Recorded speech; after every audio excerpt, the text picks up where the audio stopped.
오늘 이 저녁에 또 교회에 나와서 또 영상을 통해서 같이 예배를 드리고 있는 모든 성도 여러분, 주님의 은혜가 여러분들에게 있기를 주님의 이름으로 다시 한번 축원합니다. 오늘 말씀은 이 바리새인들이 예수님의 제자들이 손을 씻지 않고 음식을 먹는 것에 대하여서 예수님을 공격하고 또 예수님의 제자들에 대하여서 공격하고 있는 그런 말씀입니다. 이에 대해서 예수님도 일침을 가하시고 있습니다. 바리새인들의 공격의 핵심은 무엇이냐면 제자들과 예수님이 전통, 바로 장로들의 전통을 지키지 않는다라고 하는 것이었습니다. 율법을 지키지 않고 있다라고 말하고 있어요. 씻지 않는 손, 바로 의식을 갖추지 않는 리추얼한 그런 예식이 없었다 말하고 있는 것입니다.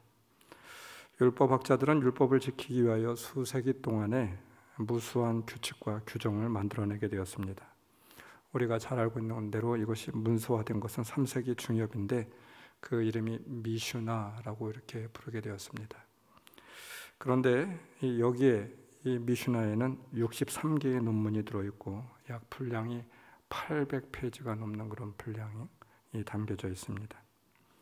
율법학자들은 이 미슈나를 지키는 것도 이렇게 아주 명문화해서 이것을 지키는 것에 더하여서 한 걸음 더 나아가서 여기에 만족하지 않고 여기에 주의 작업을 곁들이게 되었습니다. 바로 그것이 탈무드, 우리가 잘 알고 있는 탈무드입니다. 예루살렘의 탈무드는 12권으로 되어 있다라고 말하고 있고요. 바벨론의 탈무드는 60권이었다라고 말합니다. 참으로 엄청난 분량의, 방대한 분량의 그런 율법이 되겠죠. 그 중에 바리새파 사람들이 가장 강조했던 것은 바로 안식일법과 정결법이었습니다. 바리새파의 공동체 사람들은 철저하게 11조 규정과 안식일 규정 그리고 정결 규정들을 준수해야만 했습니다. 오늘 성경 본문에서는 정결법을 가지고 예수님을 공격하고 있는데요. 왜 당신들은, 예수님과 제자들은 손을 씻지 않고 음식을 먹느냐라고 하는 것입니다. 이것은 바로 장로들의 미슈나에 어긋난다라고 하는 것이죠. 부정한 행위였습니다. 그러면서 예수님은 부정한 사람들이라고 몰고 있습니다. 그들이 강조한 정결 예식에서 중요한 것은 바로 씻는 예식이었습니다. 음식을 먹기 전에 손을 먼저 씻어야 된대요. 이것을 지키지 않으면 율법을 지키지 않는 것이라고 말하고 있습니다. 씻는데 어떻게 씻어야 될까요? 계란 껍질 절반 정도의 물로 손을 씻게 됩니다. 손을 위로 치켜들고 그 위에 물을 부어서 그것이 바로 팔꿈치까지 흘러내릴 때까지 해야만 됩니다. 그런 후에 다른 손을 통하여서 다른 손의 이 손바닥을 다른 손의 주먹으로 닦아야 하고 손가락을 아래로 해서 다시 물이 손가락 끝으로 흘러내리게 하는 것이 바로 이 정결 예식이었다라고 말하고 있어요. 이렇게 하지 않고 음식을 먹게 되면 그 음식도 부정한 것이고 그 사람도 부정하다 이렇게 말을 하고 있는 것입니다. 그렇게 하지 않게 된다라고 하면 죄를 짓는 일이다라고 이렇게 말하고 있는 것이죠.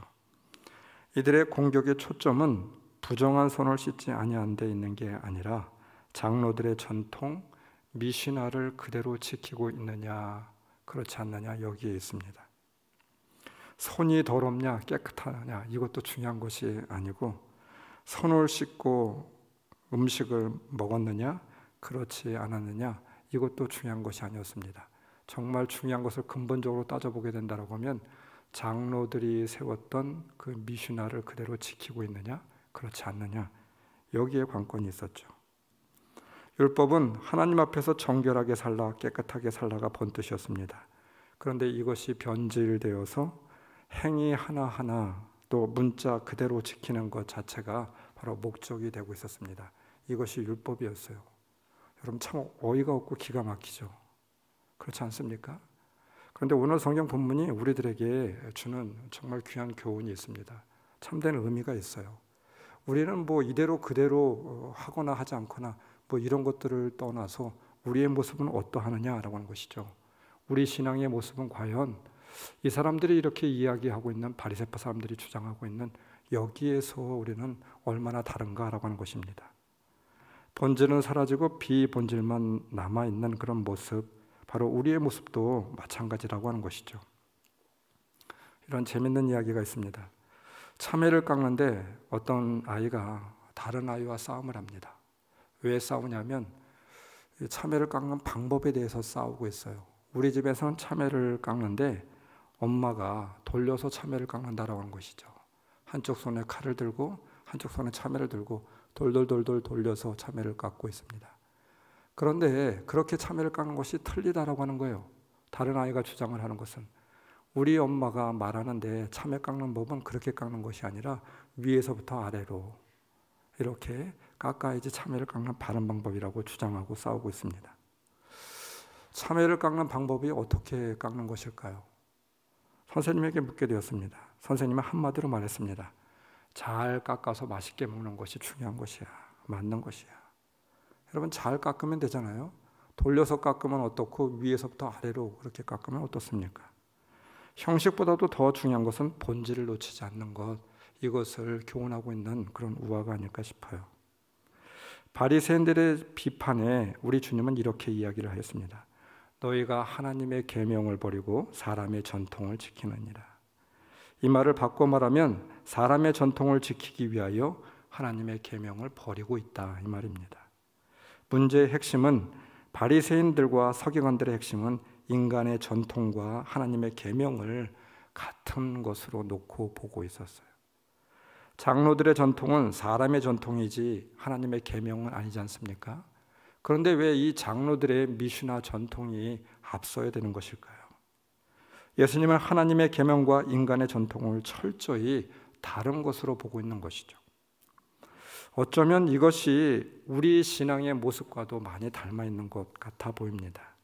인간의 전통, 처음에는 하나님의 말씀을 잘 해석하고 지키기 위하여 만든 것이었습니다.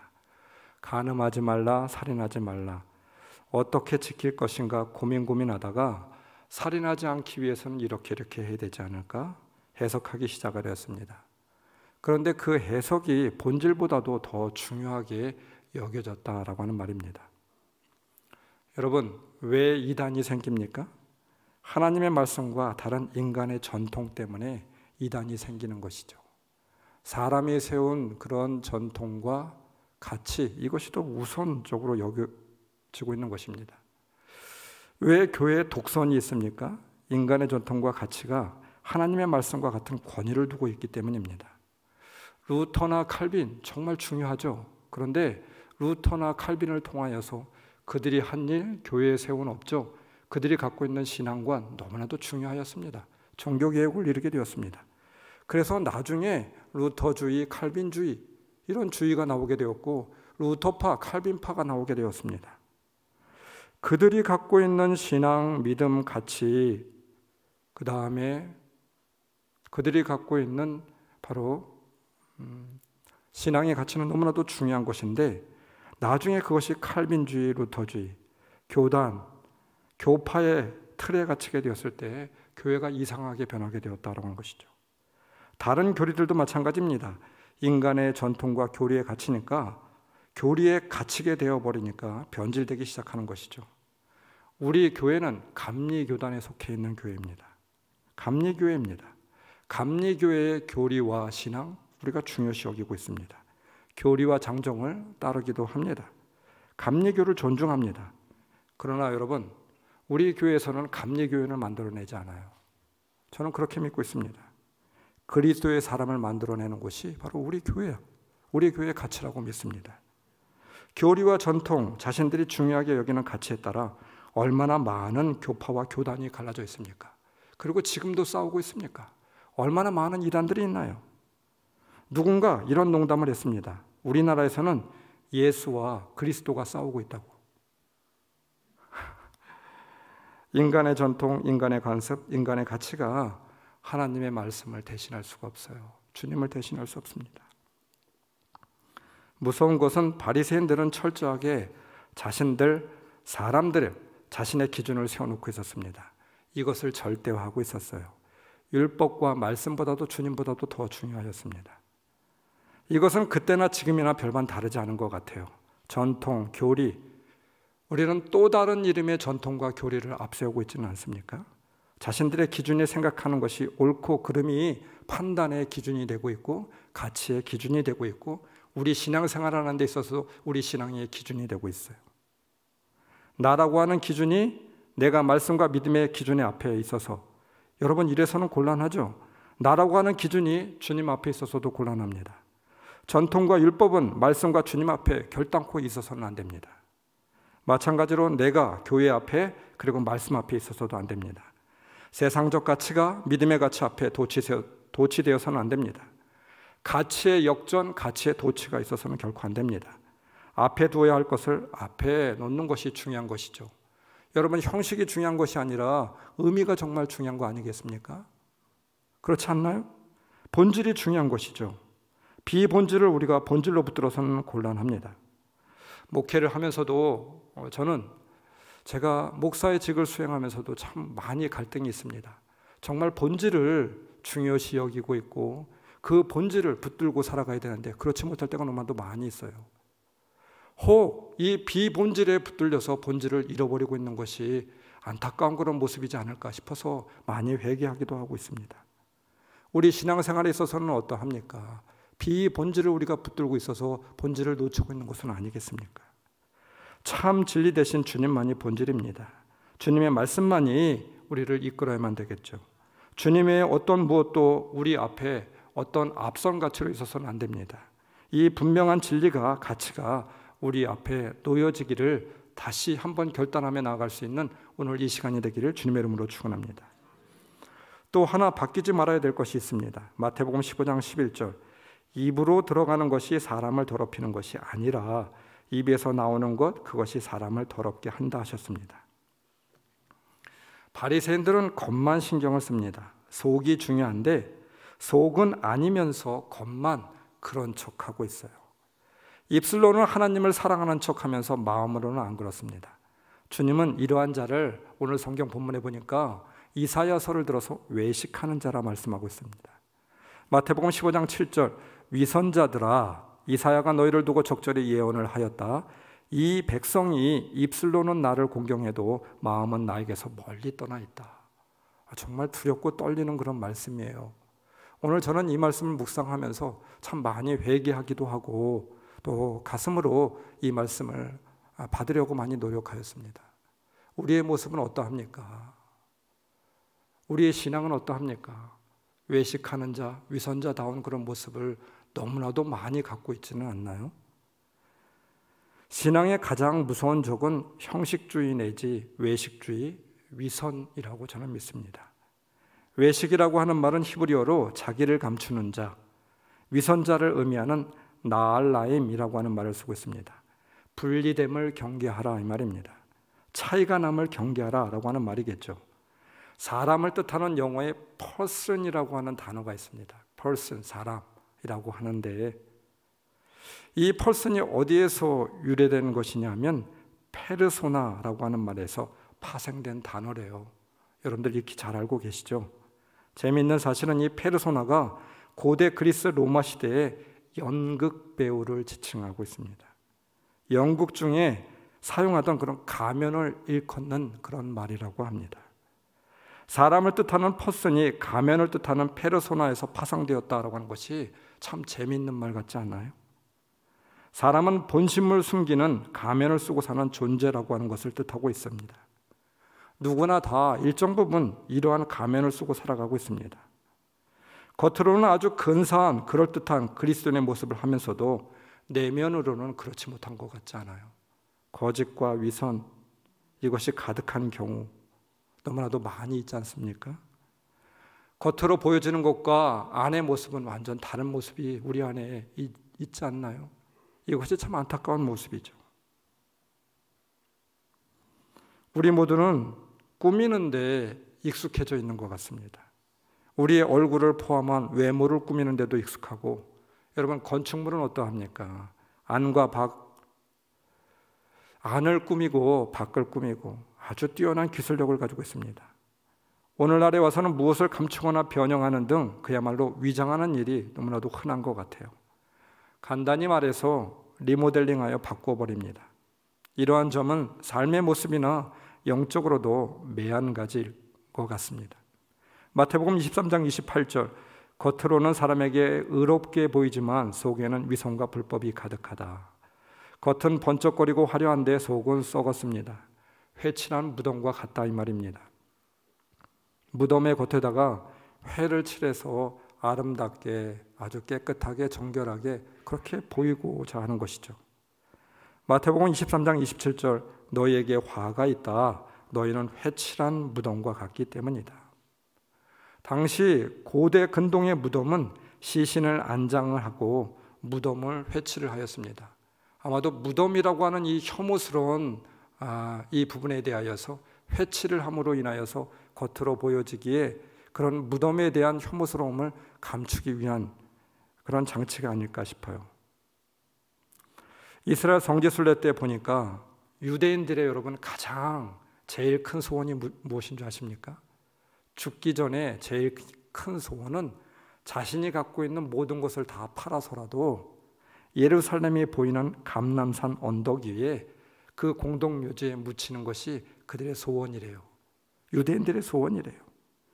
그래서 유대인들이 전 세계의 디아스포라로 흩어져 살고 있는데 죽을 때는 정말 자기가 갖고 있는 모든 돈을 다 지불해서라도 될 수만 있다라고 하면 예루살렘이 보이는 그 감람산 언덕에 묘지를 마련해서 그곳에 안장되는 것이 그들의 참 소원이라고 합니다.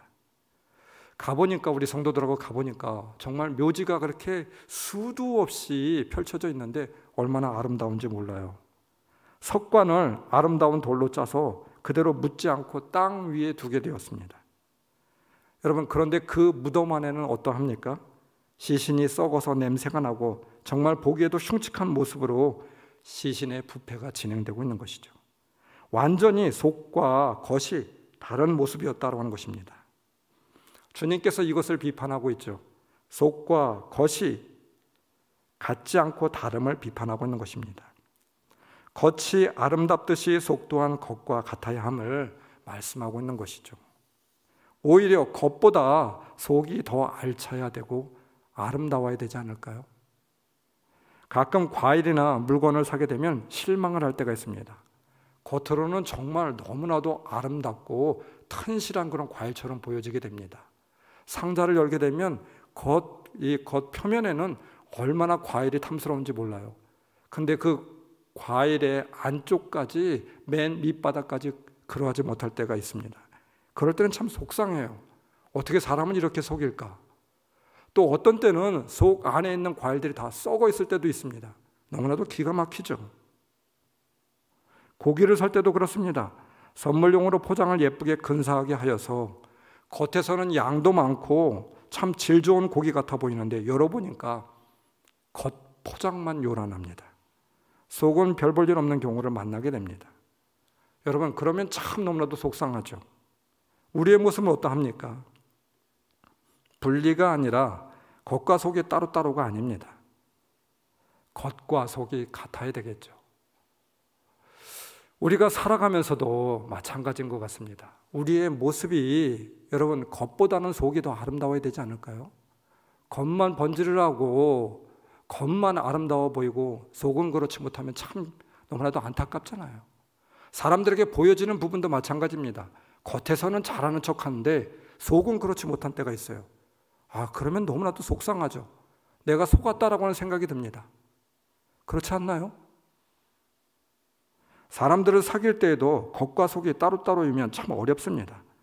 겉에서는 잘하는 것 같은데 속은 다른 마음이고 속은 믿을 수가 없는 사람이라고 하면 참으로 안타깝겠죠. 주님께서는 무화과 나무를 경계하셨습니다. 무화과 나무에서 주님은 열매를 찾게 되었어요. 그런데 무화과 나무는 잎만 무성하였지 찾고자 하는 열매가 없었어요. 우리 신앙인의 모습을 지적하고 있는 것입니다. 잎이 무성하면 당연히 열매가 있어야 되는데 잎만 무성한 그런 무화과 나무가 되고 있지 않냐라고 우리 주님께서 말씀하고 있는 것이죠. 오늘 우리 기독교인들의 영적인 결함은 교회의 모습과 삶의 모습이 다르다고 하는 것입니다. 신앙은 신앙이고 삶은 삶이고 신앙과 삶이 분리된 위선자의 가면을 쓰고 있을 때가 너무나도 많이 있어서 안타깝습니다. 바로 바리새파 율법학자의 모습을 우리는 일정 부분 따라오고 있다고 하는 것이죠. 이것은 한마디로 병든 인격, 병든 신앙입니다. 주님이 원하시는 것은 외식이 아닙니다. 순수한 그 마음, 순수한 그 믿음을 원하고 있는 것이죠. 겉이 아름다운 것처럼 속도 아름다운 우리의 모습, 신앙이 되어야만 됩니다. 아니, 겉은 좀 부족하다 할지라도 속은 진실하고 튼실한 내용이 있는 그런 성도가 되어야 되지 않을까요?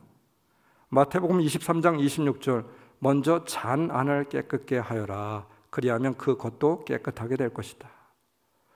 나이에 비해서 아주 젊어 보이는 할머니가 있었습니다. 누군가가 그 비결이 무엇인지 궁금해서 물어보았습니다. 우리 교회 권사님들이 그런 것 같아요. 그래서 한번 물어봤어요. 할머니는 어떤 화장품을 사용하세요? 그랬더니 할머니가 뭐라고 대답하셨는지 아십니까? 왜 이렇게 아름다우세요? 라고 하는 취지로 물어보았더니 할머니가 이런 대답을 하셨습니다. 우리 여자 성도들은 좀 배웠으면 좋겠습니다. 나는 입술을 위해서는 진실을, 목소리를 위해서는 기도를, 눈을 위해서는 연민을, 손을 위해서는 자선을, 용모를 위해서는 청렴을, 마음을 위해서는 사랑을 사용하고 있습니다. 이렇게 말했다라고요. 참 멋진 분이시죠. 겉보다 마음이 아름다운 내면의 인격이 갖추어진 사람이 진정 아름다운 성도입니다. 영혼과 육체가 썩은 더러운 창녀가 아무리 얼굴 화장을 짙게 하고 더 아름다운 옷을 입고 향수를 뿌리고 다닌다, 그리고 밖을 꾸미고 치장한다 하더라도 여러분, 그것이 무슨 소용이 있겠습니까? 내용이 썩고 비었기 때문에 그것은 아무 의미가 없는 것이죠. 파리의 노틀담 성당, 로마의 베드로 성당, 영국 런던의 웨스트민스터 대사원, 이러한 건물들은 수백 년을 내려오면서 돈과 인력과 인간의 예술적 기교를 다해서 웅장하게 최고의 아름다움으로 교회를 화려하게 지었습니다. 교회의 전통과 외형만을 추종하였습니다. 그런데 지금은 어떠합니까? 껍데기만 남게 되었어요. 관광 상품으로 전락되게 되었습니다. 그곳에서 신앙생활하는 사람들 많지도 않아요. 그리고 그들이 어떻게 신앙생활하고 있는지는 또 다른 문제입니다. 유럽 기독교의 내용은 공허하고 썩고 미신화되고 우상화되고 마침내 유럽의 교회는 파경에 이르고 다 죽게 되어지는 그런 형국을 맞고 있습니다. 우리의 교회는 어떠합니까? 우리 한국의 교회는 어떠한가요? 우리들의 믿음은 어떠합니까? 화려함과 웅장함이 오히려 가톨릭의 세태를, 교회의 세태를, 교회의 멸망을 불러오게 되었습니다. 그리고 그것이 바로 종교개혁의 불씨가 되었죠. 러시아 최후의 멸망의 날이라는 책을 보게 되면 러시아가 멸망을 한 이유를 찾아볼 수가 있습니다. 당시 사회를 보면 거리 이름, 물건 이름, 심지어는 음식 이름까지도 성경에서 뽑아 썼다라고 해요. 즉, 겉으로는 신앙의 아름다운 향례를 풍겼으나 그들 속에는 하나님을 향한 목적을 잃고 물질과 쾌락 속으로 악으로 가득 차 있었습니다. 결국 경건의 모양은 있으나 그 능력을 상실한 곳에 공산당이 들어와서 기독교 사회는 종말을 구하게 되었다라고 하는 것이죠. 여러분, 지금도 마찬가지입니다. 러시아가 여러분 어떤 종교를 믿고 있는지 아십니까? 오늘 제가 찾아봤어요. 러시아 정교회, 러시아 사람들 82%, 전 국민의 82%가 러시아 정교회를 믿고 있습니다. 푸틴도 아마 러시아 정교회를 믿고 있지 않을까 싶어요. 무려 전 국민의 82%가 러시아 정교회를 갖고 있으니까. 오소독스라고 말하고 있습니다. 정통파라고 하는 뜻을 담고 있어요. 정교회를 지칭하는 말 중 하나입니다. 바로 교회의 정통파다라고 하는 말을 담고 있는 것입니다. 국민들의 82%가 러시아 정교회를 믿고 있고 유대교가 1.5%, 개신교가 0.5%입니다. 그러니 그냥 대충 다 크리스찬이라고 보면 됩니다. 그런데 정치적이고 종교가 문화화가 되었어요. 정치 권력과 유착되어 있었습니다. 이것이 정교회의 한계였습니다. 러시아 정교회와 우크라이나 정교회가 최근에 기득권을 놓고 싸우게 되었습니다. 그리고 단절을 선언하게 되었어요. 이해관계 때문에 서로 기득권 때문에 서로 싸우고 있습니다. 원래는 우크라이나 정교회가 러시아 정교회에 그렇게 그 안에 종속되어 있었다고 해요. 서로 떨어져 나오니까 그것 때문에 심한 갈등을 겪고 종교적인 분쟁까지 일어나게 되었습니다. 이것이 아마도 전쟁에 종교적인 이유도 분명히 존재하고 있지 않을까, 저는 그렇게 예측해 보고 있습니다. 여러분, 러시아 정교회는 예배 시간이 4시간입니다. 그리고 우리처럼 이렇게 앉아서 예배를 드리는 것이 아니에요. 성도들이 4시간 내내 서서 예배를 드립니다. 기도 자체가 감동입니다. 찬양이 감동입니다. 그런데 무엇이 문제입니까? 성도들이 성경을 잘 모르고 있어요. 말씀대로 살지도 않습니다. 의식은 화려하고 예전적인 모습은 따라갈 그런 교회가 없습니다. 너무나도 웅장하고 화려합니다. 그런데 철저하게 사제 중심의 교회입니다. 종교가 문화화되었습니다. 교회의 중요한 절기에 한 번 가는 것을 가지고 그들은 크리스천이라고 말하고 있습니다. 태어날 때 세례받은 것, 이것이 내가 크리스천이라고 말하고 있는 사람들이 러시아 정교회 사람들이에요. 사랑하는 성도 여러분, 겉모양이 필요 없다라고 하는 말이 아닙니다. 내면이 정말 중요한 것이겠죠. 겉신앙이 아니라 우리의 속신앙, 내면의 신앙이 너무나도 중요한 거 아니겠습니까? 겉으로 들어가는 음식이 중요한 것이 아니라 주님께서 말씀하고 있습니다. 내용이 없는 거칠에는 주님의 심판을 면할 길이 없다라고 하는 말입니다. 우리의 모습은 어떠합니까? 예수께서 대답하셨다. 너희는 모르느냐? 우둔해지기로 작정이라도 하는 것이냐? 무엇이든지 입으로 삼키는 것은 장으로 들어가서 결국 배설물이 되는 것을 알지 못하느냐? 하지만 입에서 나오는 것은 마음에서 비롯된 것이다. 우리가 토해내는 악한 논쟁과 살인과 간음과 을랑과 도둑질과 거짓말과 악담이 모두 마음에서 나온다. 바로 이런 것들이 너희를 더럽힌다. 음식을 먹고 안 먹고 손을 씻고 안 씻고 전혀 상관없다, 이 말입니다. 우리 주님은 우리들에게 말씀하고 있죠. 겉보다는 마음이 중요하다고. 남에게 보여지는 것, 밖으로 보여지는 것을 속마음보다 우리는 더 중요시 여기고 있었던 것은 아닙니까? 주님보다는 사람 앞에 보여지는 것이 더 중요하다고 생각하고 있지 않았습니까?